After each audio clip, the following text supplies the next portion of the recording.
look at that mga Tokpaks. Puntrip tayo, puntrip. Yo, what's up mga Tokpaks? KCY TV is here, is back. Panibagong content tayo, panibagong araw, panibagong blessing. May gano'n siya sa mga followers natin at lahat sa sumusuporta dito kay KCY TV since day 1. At ngayon, for this video guys, binigayaan tayo ng konting barya lang para pang breakfast natin guys. Maraming salamat sa nagbigay.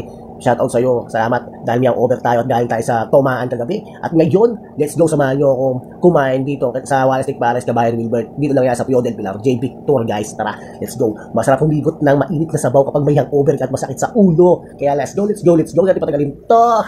Alright. So, what's up mga Tokpaks? At ayun na, dito tayo sa Wallace Lake Pares, Kabayan Wilbert. Let's go, samahan nyo akong trip. Higop tayo ng mainit sabaw. Pag may hangover, syempre, pitik lang tayo, pitik inom. Pitik higup ng sabaw para sa ikaunlad. Charot. Let's go.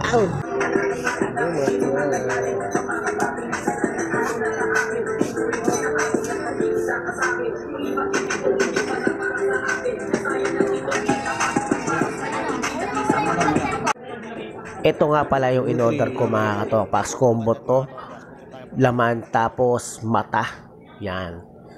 Kanin. Solid.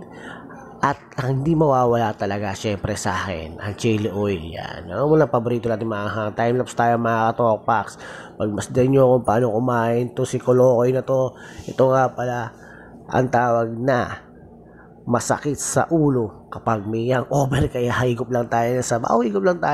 Alam ko naman marami sa atin dito na merong hangover. Kapag may hangover, gustong-gusto talaga humigop na mainit sa sabaw pagkagising sa umaga at uminom na malamig soft drinks, ganyan. Pero syempre, hindi ko alam kung bakit tayo nagka-hangover kasi siguro naghalo at nagmix yung mga ininom natin. Alfonso, Puntador, Emperador, ano pa ba? Red Horse.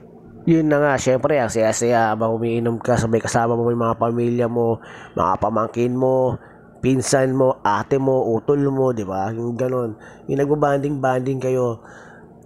Sobrang saya kapag kasama mo yung pamilya at maayos kayo. Yun. Kaya, guys, mga Tokpaks, pagmasdan nyo itong pagkain ko, yan o. Tamo naman yan kung gano'ng kabilis yan. Ang di bagay.